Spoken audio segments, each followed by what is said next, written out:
Sebab dari handphone ini, mereka dapat melacak banyak sekali, mulai dari aktivitas kita, mulai dari apakah kita itu sering pergi kemana, lokasi kita, dan juga dari hobi kita, mereka akan tahu.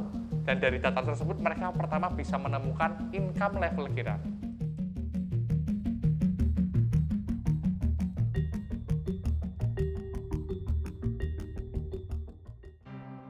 Mengapa jerapah layarnya bertambah tinggi dan sampai sekarang masih ada? Tetapi dinosaurus walaupun badannya besar dan sangat kuat saat ini sudah punah. Mengapa ada perusahaan-perusahaan seperti Gojek yang dapat berkembang pesat melesat tinggi dalam waktu singkat, tetapi perusahaan-perusahaan lainnya justru menurun? Kuncinya adalah adaptasi. Kita perlu beradaptasi dengan dunia digital saat ini. Sebab jika kita tidak beradaptasi, kita akan ketinggalan. Saat ini salah satu sosial media yang perlu kita kuasain adalah Instagram. Instagram juga banyak kali digunakan orang bukan hanya untuk bersosialisasi, namun juga untuk berbisnis. Memasuki tahun 2020 ini, Instagram menjadi salah satu sosial media yang harus kita kuasai. Dari pengalaman yang saya jalankan di dunia digital selama 7 tahun, Instagram adalah salah satu sosial media yang paling mudah untuk meningkatkan omset perusahaan. Karena di sana marketnya paling besar, orang-orangnya juga memiliki, bisa dibilang, income yang cukup tinggi. Sebagian orang mulai mengarah ke endorse atau paid promote. 5 tahun yang lalu, endorse atau paid promote memang efektif, tetapi saat ini algoritmanya mulai berubah. Saya suka dengan Instagram, sebab Instagram memiliki algoritma yang saya rasa cukup canggih. Mereka memiliki data-data yang sangat banyak untuk membantu kita menembak beriklan di sosial media. Instagram dapat membantu saya untuk mencarikan kurang lebih audiens apa sih yang tepat untuk target A ini. Apakah orang-orang yang sering datang ke mall tertentu, orang-orang yang bangun di jam tertentu, bahkan sampai orang-orang yang menginstal aplikasi tertentu. Dari sini saya melihat bahwa algoritma ini perlu kita manfaatkan, sehingga ketika kita beriklan, kita bisa mentargetkan dengan sangat efektif.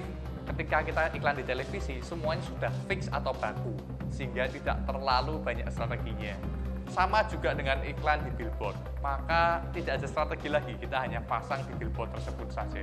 Namun iklan di Instagram ini ada banyak sekali strateginya, ada lebih dari 1000 strategi. Sedangkan dari pengalaman saya selama 7 tahun bermain di Instagram, hanya ada satu strategi yang bisa berhasil untuk meningkatkan omset perusahaan secara signifikan.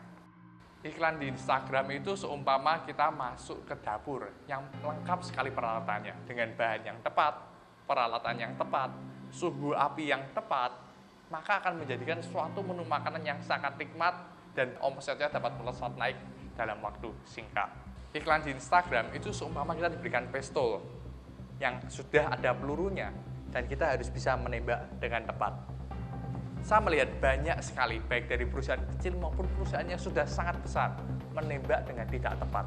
Di sini saya membantu mengarahkan mereka supaya mereka bisa menembak dengan tepat, sehingga dari 10 peluru bisa mengena 10-10-nya. Jika dibantu dengan tangan yang tepat, maka peluru-peluru tersebut dapat jitu mengenakan target sasaran dan menghasilkan omset yang cukup besar.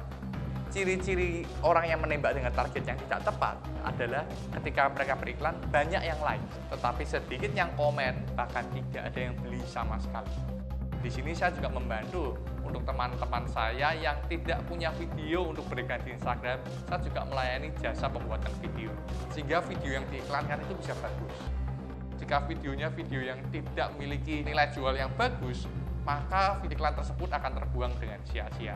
Di sini saya membantu buat teman-teman yang belum memiliki video untuk beriklan di Instagram, untuk juga bisa saya buatkan untuk menjadi bahan iklan tersebut.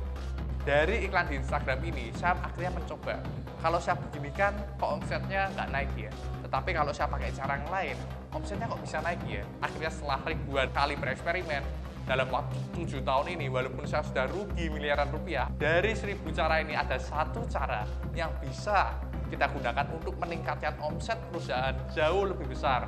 Dan satu cara ini yang akhirnya saya gunakan sampai sekarang, yang juga saya gunakan untuk membantu teman-teman saya dan juga banyak perusahaan-perusahaan besar lainnya.